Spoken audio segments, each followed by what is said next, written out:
What up, motherfuckers? Welcome back to Pics or It Didn't Happen. I am your host with the most. Wow, I said that, didn't I? Fats King. I am joined, as always, by my brother, the Yeti. Oh, I got to return the favor. You get to cringe. Ha! I hate you so much. What up, you guys? I'm back. I'm awesome. He's not. Let's fucking do this thing. I hate you too. We're joined by an extra special guest. If you see the logo on my hat, we are talking to one of Teen Snuff's rising fucking stars. The last time we talked to this dude, his album had just dropped and it was kicking ass. And now that we're talking to him again, he's got an EP that's out that you need to check out. Ladies and gentlemen, Cody motherfucking Manson. Say what's up, brother. What up, though? What up? Oh shit, man. It has been a long time since the last time we had you on here, and you have done so fucking much since then. First thing I want to talk about, I wanted to thank you for allowing me to be a part of your Camp Zool set before we started the interview. That was one of the coolest fucking things I've ever been allowed to do. Thank you so much. Hey, I got that mask for you still too. Oh, bro, I'll send you my address when we're done with that shit. It's in my homie Illuminate's van that's in Nashville. But he's going to Gorefest. I don't know if he's flying or not. Just know I'll have them back in my possession very soon. But I brought them on the whole Generations of Snuff tour, and I left the fucking body bag and all the masks in his van. Shit happens, brother. No worries. But you'll get it. Before we get into all of that, because that happens in the future. The last time we talked, Psychoactive had just come out, and I wanted to talk about that for a second. The effect that album had, man, I don't think people were expecting it to be as big as it was, and I wanted to give you credit on that one. Just the album itself, it's a hell of a journey, and you put together a very interesting. It's horrorcore, but it's trap. It's so many different genres, and I feel like that's what the best music is doing right now, is just blending all of the genres, right? Yeah, I mean, that's pretty much me just finally finding not just finding my sound, but learning how to take all my influences and interests and putting them and finding a way to blend them without it clashing. You know what I'm saying? Yeah, absolutely. It's a hard thing to do. It took me fucking about 30 years to figure it out. I mean, nothing like that can happen overnight. And your name was huge. It was everywhere. And part of the reason was you became a touring fucking fool. Like, every time I looked up on Facebook, I seen that Cody Manson was on another tour. Either you were doing it or you were on someone's tour. I honestly think for the last 2 years, the only act I've seen more than you is AXE. And couple of times that I seen AXE, I was seeing you too. That's the homies, man. Shout out to Zool, man. But what was that like going from, you're building a buzz to like suddenly every other fucking month you're touring, dude? Like, how did that feel? Like, were you ready for that?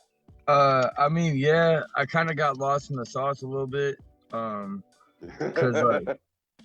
All right, so my whole thing was this, bro. Like, when it comes down to like the independent or underground rap shit, like, one of the main reasons I even wanted to be on a platform was to be able to tour in a sense of like, I'm not hitting up 100 promoters begging them for a hotel room and a door split to book my tour for such and such that no one's ever heard of. You know what I'm saying? So, getting on a platform, just be on LSP automatically open the door to where it's like now. Not that I'm just getting paid fucking thousands of dollars or something like that per show eventually, but the fact that I can just literally book a fucking nationwide tour and get paid per show, you know what I'm saying? Come home with a bag, like, so it's like, on top of that aspect, being able to have that outlet, like, why would you not use that? But then, like, you gotta look at this label kind of also like a plug, like, I get boxes of merch shipped straight to my doorstep, big boy boxes full of hella shit, hoodies, hats, t-shirts, all that. And there's no pressure like you have to sell this by a certain time. It's just, here's merch when you do shows. Well, guess what? I'm about to get this shit going. I'm not gonna get this shit sold by doing one show a month in my same city every month. So I'm about to, That's that right there is a mindset that a lot of cats in the game can't fucking understand. They just think that I'm gonna be big in my city. All right, that's cool. You're gonna sell the same 20 shirts and the same 20 CDs every time you drop something. That's cool. That's a steady revenue source, but that's not thinking big enough to ever really be anything. No, I was about to say real quick too. Another thing too is people be like, you gotta blow up in your city first, and then go. It depends. It depends what aspect you're talking about here, because it could go both ways. It's like, especially like, I mean, like, all right, for the underground, like, I can't say I didn't have my city on my back, but like, I've always been like grind. I've always been like the underdog in my city. Like, I had my homie compare me, not trying to compare me to Gucci Mane, but if you look at Gucci Mane, like, as his stature in the underground rap scene when he was blowing up, like compared to like Jeezy. Like people, I've had people like, man, you like the Gucci Man, like the underground in Cleveland. Like, you're that dude that's been through a lot of shit, that's grinding, that's like, finally starting to get your flowers. But like, you've been like in the trenches the whole time trying to get it. But like, when I started traveling, so I don't know if I said this before on the podcast or not, but like when I was I used to be in a rap group called THC. Is we did a lot of shit. Like that's when I first started doing shows. All that shit. So we were booked on an ABK tour, the April Fool's Film tour. I forget what year it was. I think 15. Or no, it was like 16 or 17. 16, I think.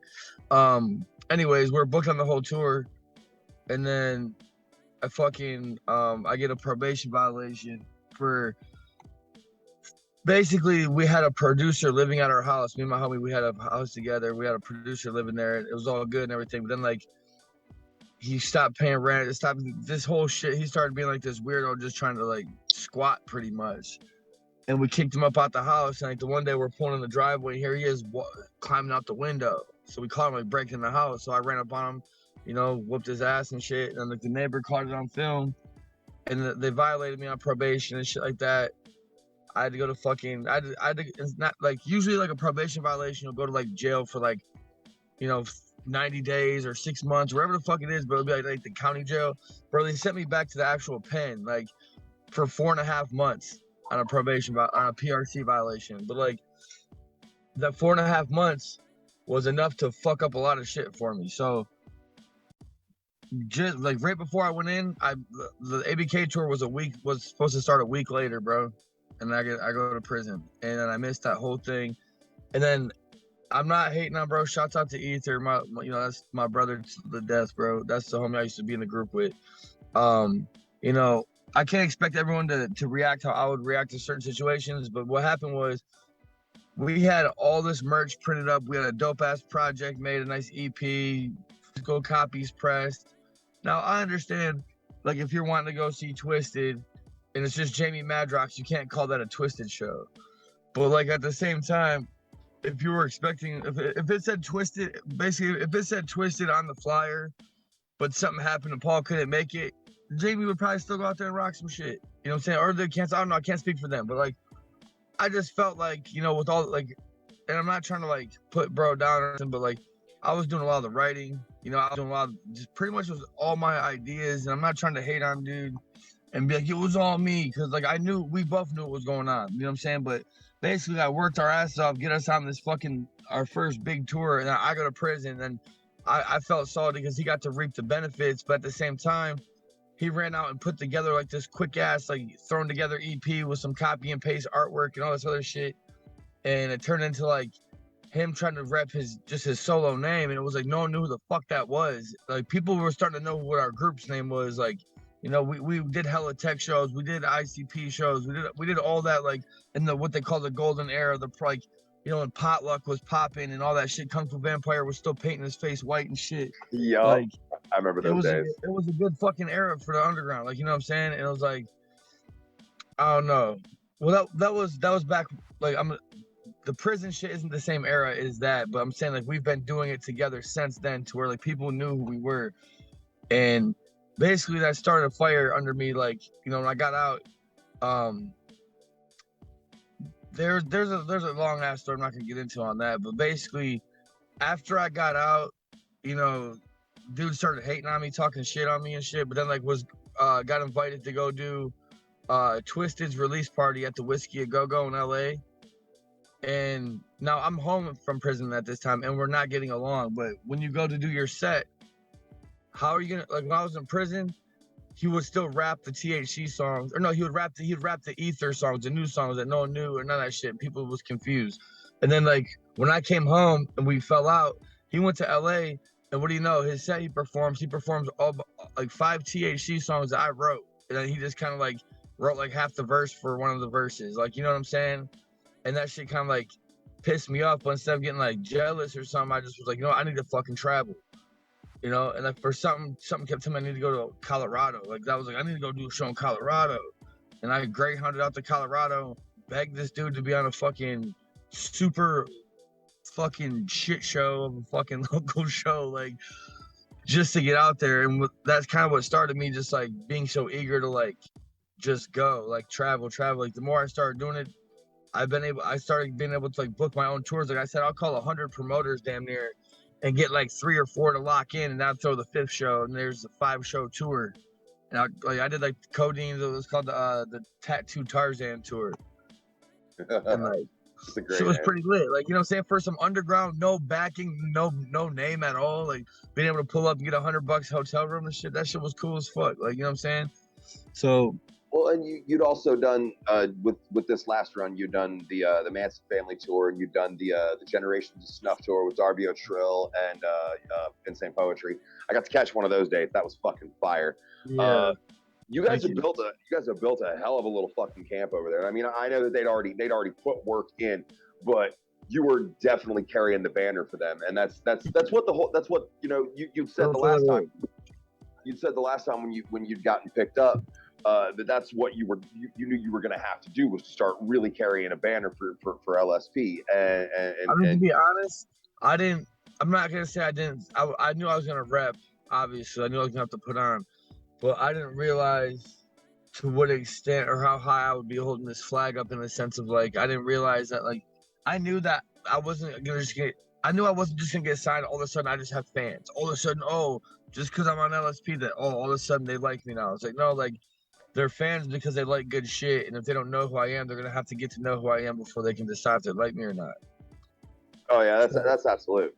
And so it's not me. Sorry, 1 second.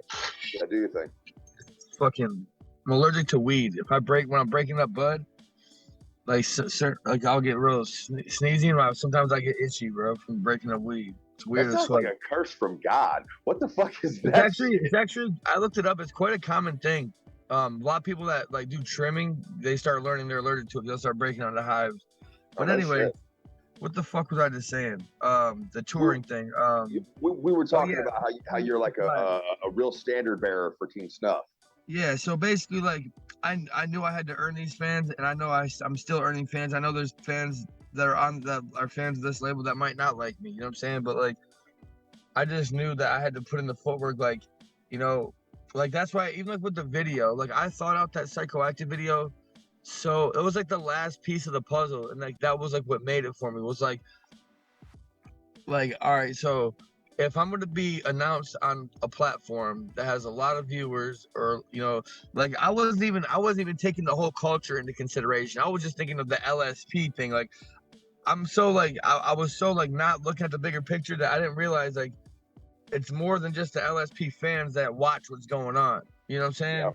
So fucking basically, like, I made that Psychoactive video, and I fucking had it to where like thought with the brain hanging out, and like the whole fucking my brain being sold as drugs and all that. Like, I thought this because I wanted, when someone's like, yo, who the fuck is Cody Manson? LSP just signed this dude, who the fuck is this? And they watch it, I wanted to have something that captivated them to where they were like, well, this is fucking insane. And then to follow that up, I was like, I just know I had to set the tone at the gate, like, because I'm not like a new rapper. I've been doing this for a long fucking time, but it's like, you know, this is a brand new chance. It's like, you know, being fucking added to some basketball league from a city you're not from, and you're the fifth, you're the bench warmer and shit. But then you know damn well it's like you're on that court, you're about to dunk on some shit. Like, well, and that's something that between the live performances, having that shit on point, having a dope album and a few dope ass EPs to stand on, and the video and shit, like you were saying. All of that together opened so many fucking doors for you, and you got to be involved in the first Camp Zool. You got to be involved in the second Camp Zool. You've played 2 gatherings now. You fucking main staged this year. Oh, I got chills when you said that. Holy fucking shit, bro! Like when we talked to you, and it's funny because you was in a car the last time we talked to you too. But when we talked to you, like it was like all of this shit is the potential to be about to be happening. Here we are, it's fucking happened, man. What does it feel like to be like you said you didn't put your city on your back, but it's like you kind of come back as a hometown hero, a returning soldier. You know what I mean? Well, yeah, because I put on for the underground in Cleveland. When we talk about like, I'm not just saying juggalo, but when you want to like put it just to in layman's terms, the juggalo underground. I'm not talking unsigned artists. I'm talking about juggalo rappers and shit. Mm-hmm. How you doing? Hello. They're I thought I heard noises. I'm on a podcast right now. Oh. My bad. No, you're cool. They're here to pick up the music and shit. Good, bro. Okay, well, this will be a good time to cut this because it told us we got like 7 minutes left now. All right, that's cool. You want to let him wrap up whatever thought he had, and then we cut, and then we'll cut it. Yeah. Damn.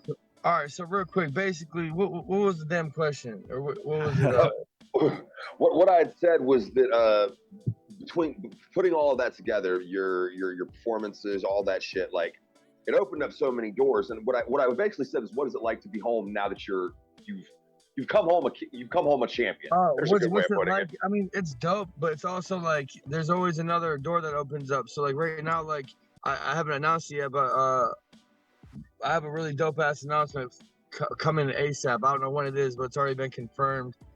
And it's something really big for me. Coming off my biggest performance at the Gathering on a main stage, like I was like, damn. And then like 3 days later, I just got confirmed for like probably the biggest tour of my life. So, I don't know. I'm excited as fuck about it. But like, it's just more motivation, and it's cool because it inspires other artists back home. But at the same time, there's a lot of artists back home that are like, they love to be around me, but I'm not around. They're fucking envious of me and shit. And it's like, it is what it is. Like, I'm just gonna be a little hermit out here and just fucking keep my fucking head in my lane and just fucking bust ass. The album you was just plugging, E=MC Skelter. That is the number one thing we are actually here to talk about today, because that is your newest. That's your newest Sorry project. for jumping the gun on you, man. You good, man? You good? It's all good. That's it's fucking technology. It's so much fun. So first, what is the difference between recording this project and recording Psychoactive? Let's get that one out of the way first, because that's an easy question. It's night and day, bro. Psychoactive was the very first project when I decided that I'm gonna rebrand, because not to go into backstory, and I'm sorry that I always find myself talking way too much trying to explain something. So let me make this simple. When I was in THC, my name was Cody, and this was before like the drug SoundCloud rapper wave thing. And I've always been getting tatted. Like, this is one thing, like, I'm not trying to hate on no other artists or whatever. Like, it's one thing, you know, anyone, who am I to hate on someone who finds themselves, you know, and then starts changing the way they look. But it's like, you know, there's a lot of people that look like me that I get compared to them. And like 5 years ago, they had not one tattoo on their body. But it's like, I've always been tatted like this. And when I got home from prison, I didn't even know what the fuck SoundCloud was. But there's like all these little pumps and little Zans and this and that. And like, at the same time, I grew my little dreads out when I was in there for the 4.5 months. That's still the dreads I have to this day and shit, but that's when I started them. And I'm sitting with this kid with face tattoos and dreadlocks, calling myself Cody, and everyone's like, what the fuck? You know, no one really took me serious. And unless they see me perform, and they come tell me like, yo, I thought you were gonna fucking suck, but you're actually dope. And it's like, all right, well, I gotta do something here. So rebranded as Cody Manson, and like I just kind of put out, I was just really doing shows. I was doing like the Twisted shows, the techno, any underground or juggalo or any type of show I could get on. So I just started pushing my name as Cody Manson, and I knew I had to build a project that was gonna make it on a platform. Like, I knew, like, not that, oh, the first album had to be on a platform, but like my goal was, look, I need to make something that I can present to one of these businesses and have them partner with me. Like, you know what I'm saying? Like, that's the goal. Like, it's gotta look and be the part. So Polished. I had no kids at the time when I first started recording it. Conceived my first child, had started Chain Gang. Chain Gang actually pretty much funded my whole album, from the features to buying the beats to paying for the music videos. Like, that was all off of Chain Gang. And then fucking on top of paying rent and shit like that. But fucking so I was damn near homeless. I've told this story before. I was living in a garage and shit when we started Chain Gang, and like when we started getting this money, I moved from Youngstown. We're at my wife's grandma's garage and shit. We moved from there to Cleveland to our first house together, and we were killing it. And that's when I started writing more. Like, that's like, I wrote Tunnel Vision in that house. I wrote Love that fucking Past track. Life. I wrote a few of them songs there. But basically, like, and then, like, on top of like about to have the baby, we ended up moving back to Youngstown to a different house. So it's like I moved, like, I went from being homeless to being in 2 different houses, and then a baby being born, and then just a lot of shit. That album got picked up and put down a lot. You know what I'm saying? Like, as far as like, I'd record 3 songs and then like wouldn't get back in the studio for like 3 months, and I'd go record 2 songs. Peace out, y'all.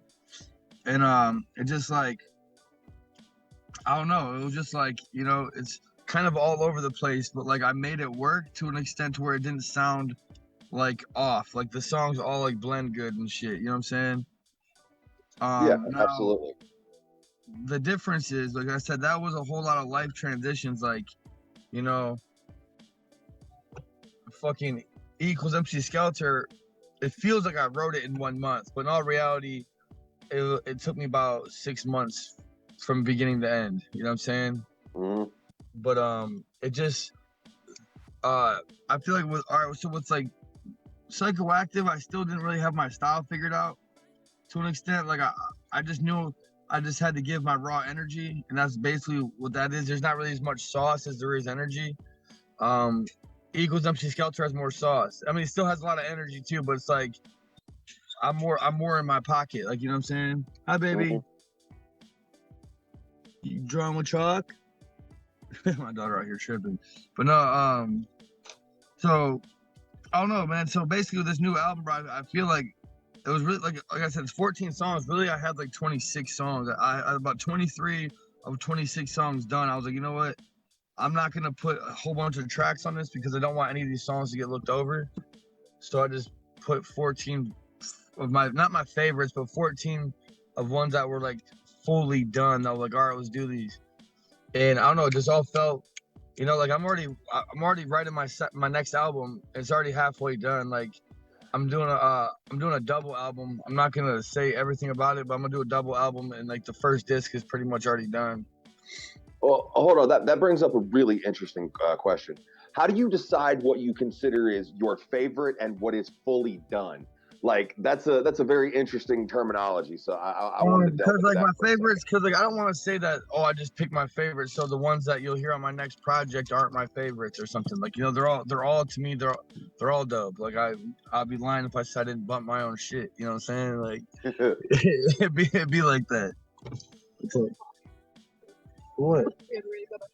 For what? So, all right, give me a second.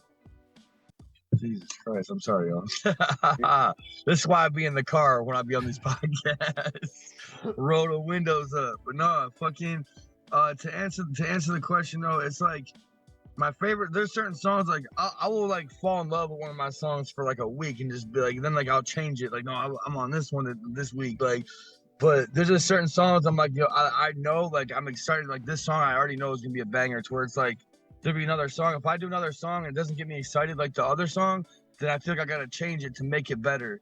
So fully done means fully recorded. I listened to it, proofread it. I don't need to go back and change anything. This ad lib doesn't sound whack here. This shit sounds cool. Is it ready? That's what I mean by finished. But my favorite, because some of my favorite songs didn't make this last album because they weren't fully finished at the time of when it cut.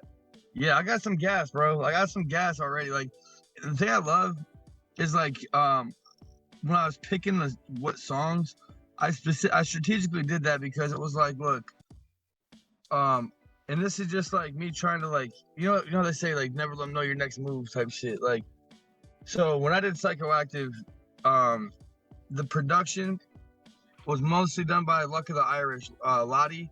Shouts out to him. And there was a couple from I Knives, and then Native Keys had one beat on there. But fucking fuck was I gonna say? I always do that.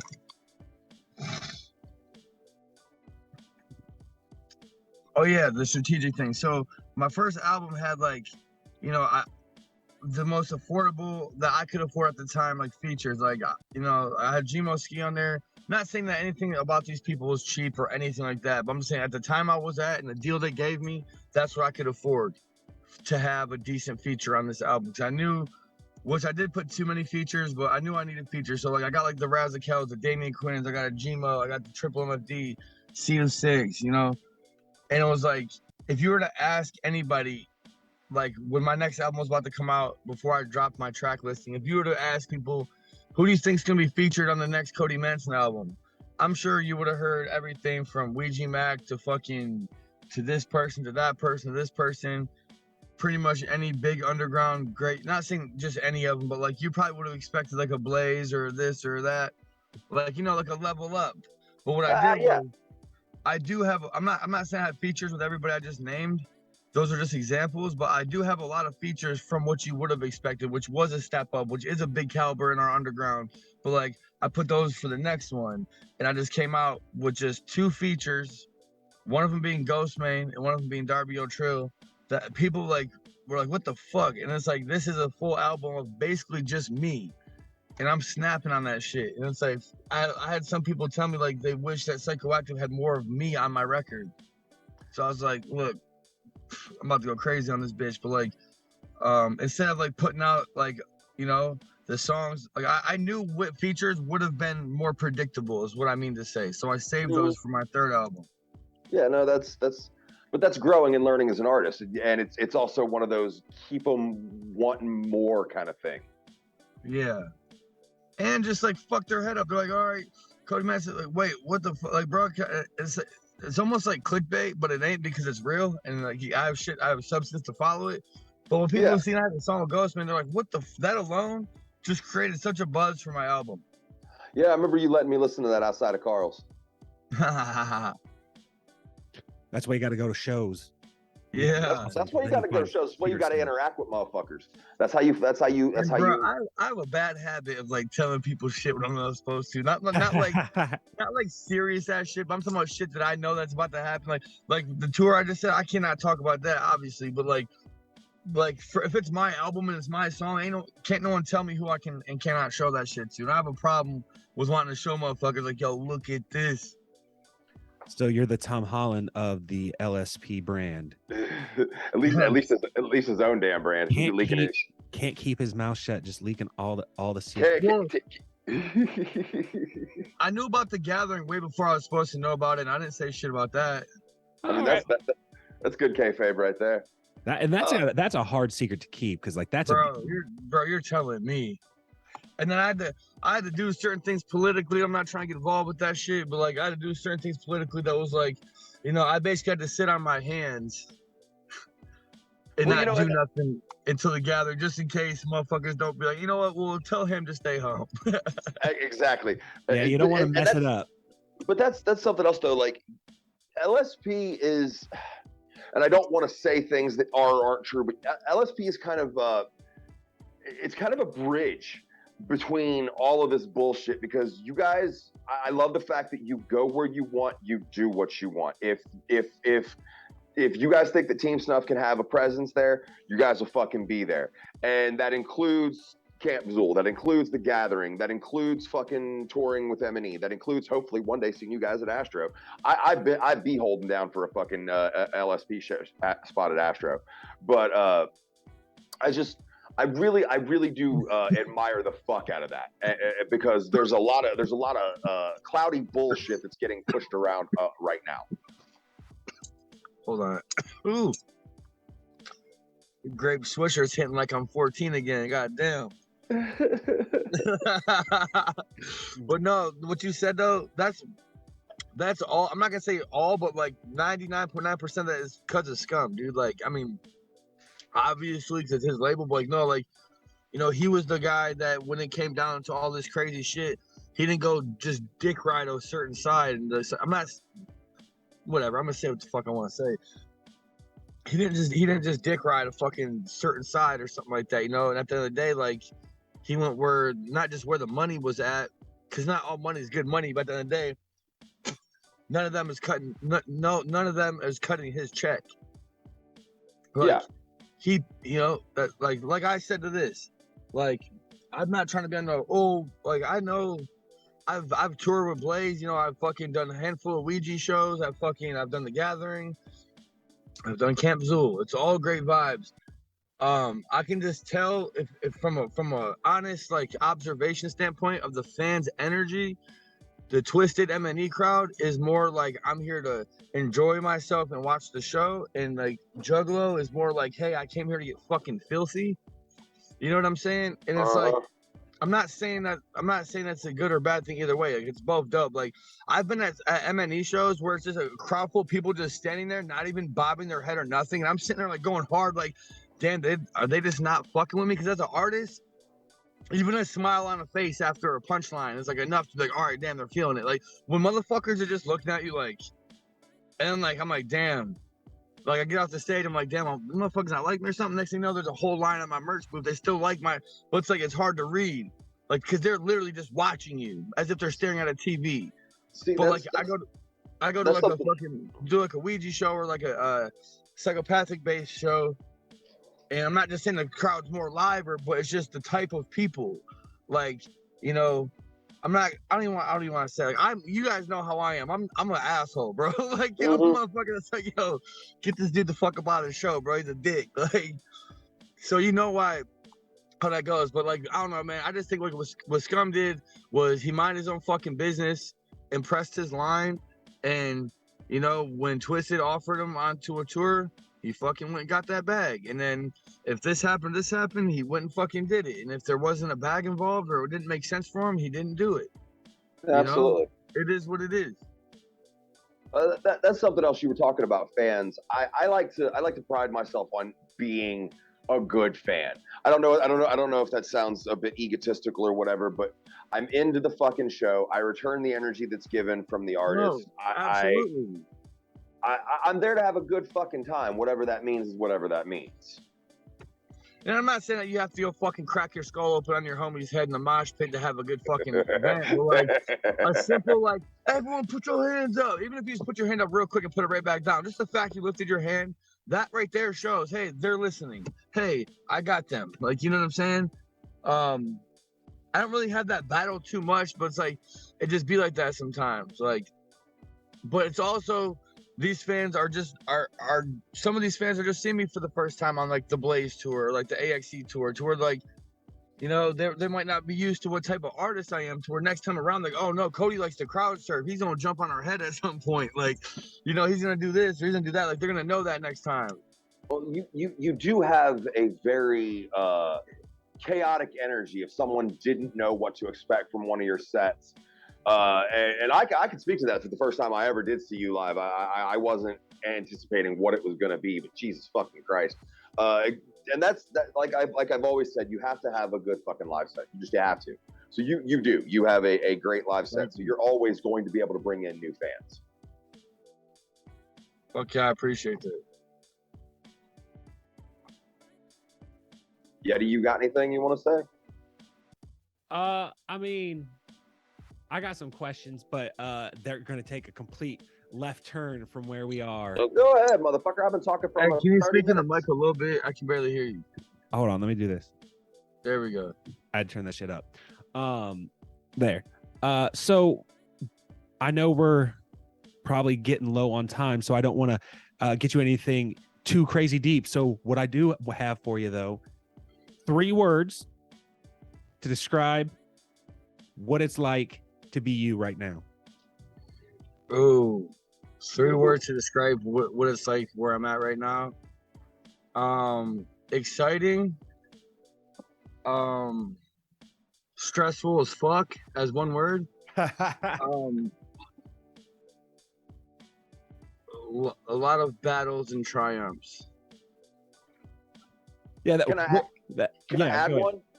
What do you Yeah. got? Add one more. No, I'm adding one. Humble, because I know you. I know you pretty personally, and even in all of this, you've never once felt like you've had a big fucking head or you've been unapproachable. Dude, I'm starting to learn that like this gathering was a good gathering that I learned that I like. Like I learned how to say what up to a fan and walk away without like it's being short but without being a dick. Like, cause these guys know I talk a lot. To where it's like I could be, I'll stop. It's like like not that you should follow me and talk to me. Like I shouldn't stop for you, but at the same time, if I'm busy doing something and you want to run up and take a picture, yeah, take the picture. But like I've learned to not stop and just get caught in a half-hour conversation. Like Yeah. I'll still talk, but you get what I'm saying. Like I've learned to, like, that's a hard line for a lot of people. Like, yeah. you have to be able to interact with the fans, but you also have to you got places to be, things to do. I can't stop and sign 75 things right now and talk to everybody because like I gotta be on stage in like 5 minutes. I gotta go. Yeah, I gotta fucking, I'm featured on this set with my dude shit or whatever. So it's like, you gotta be able to roll the windows up on command, Yep. And that's a new skill that you're picking up. You said. Yeah. Well, but there's a time and place. It's like, bro, all, listen real quick. Not even just with fans though either, bro.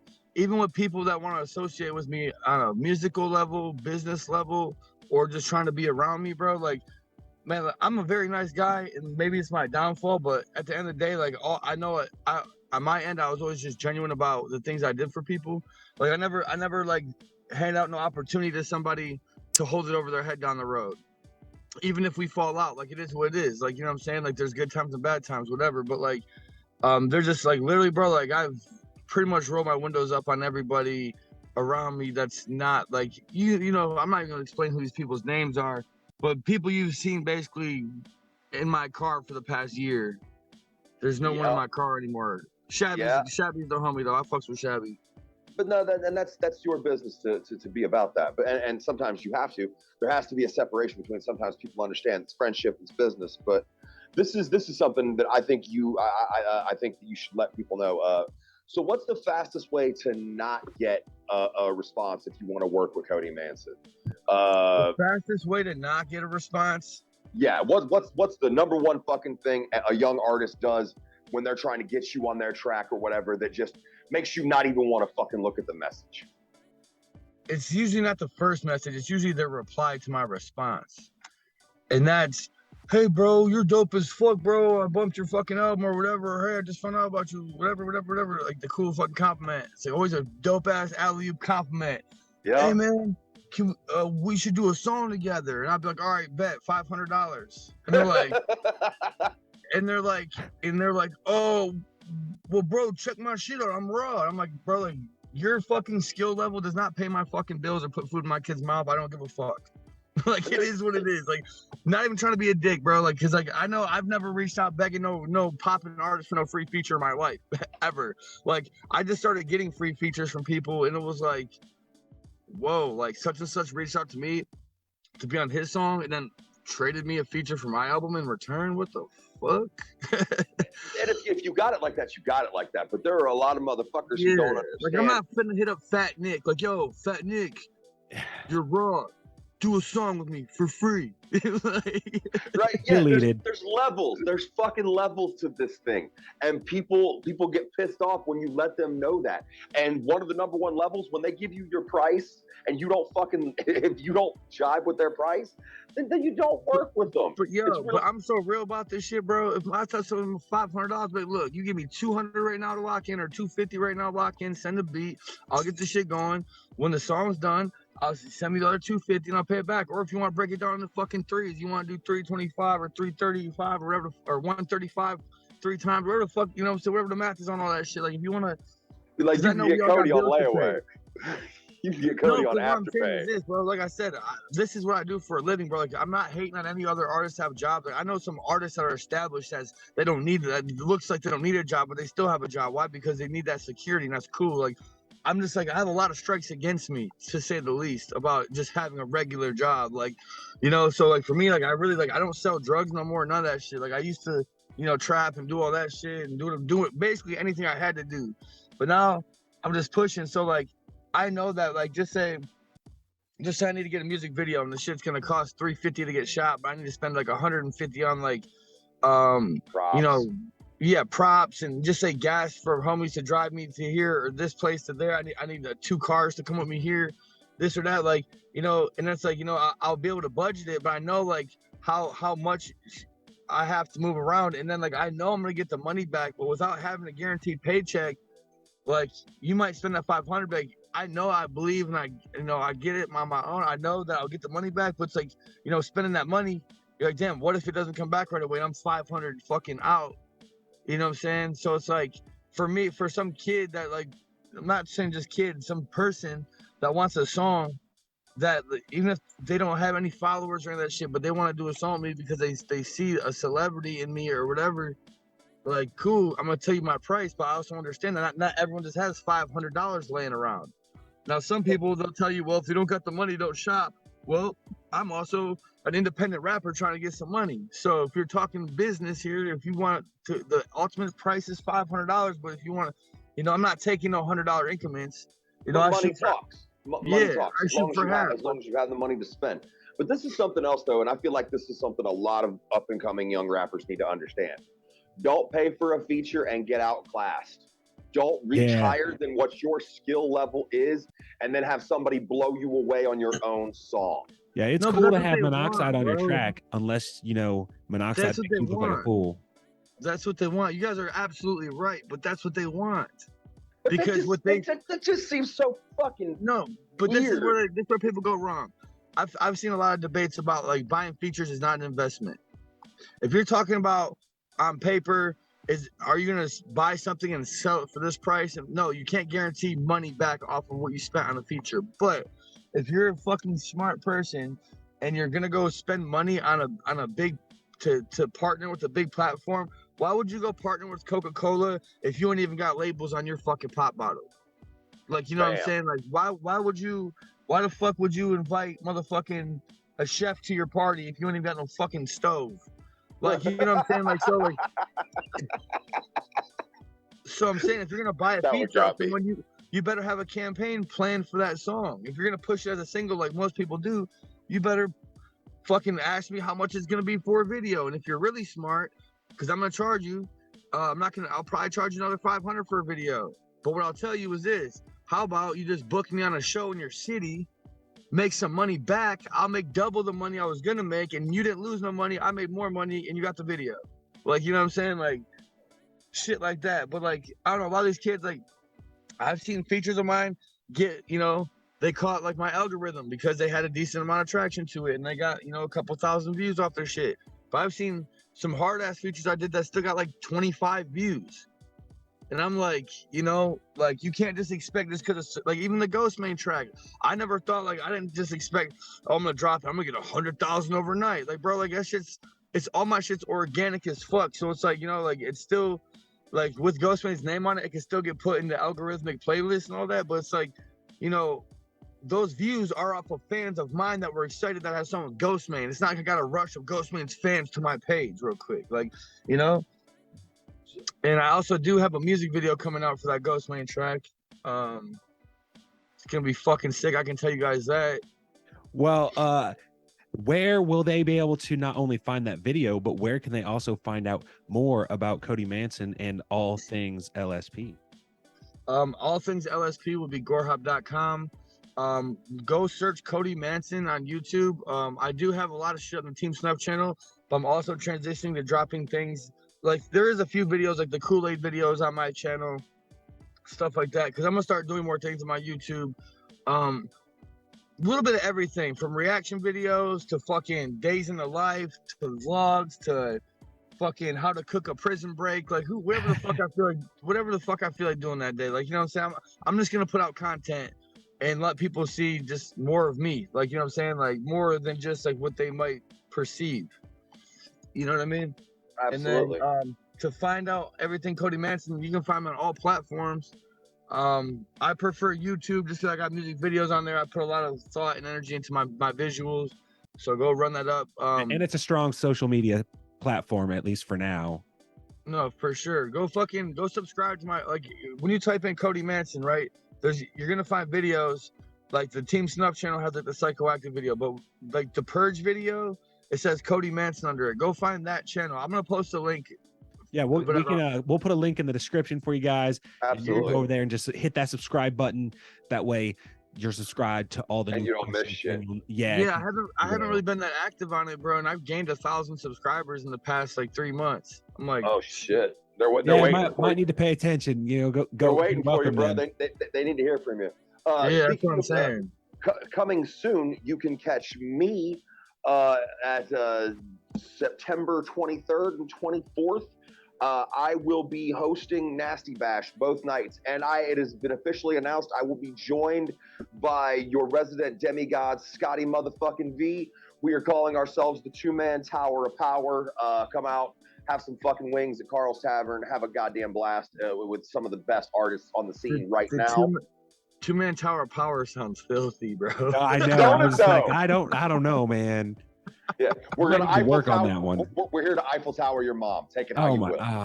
No. We're here to Eiffel Tower your grandma's mom.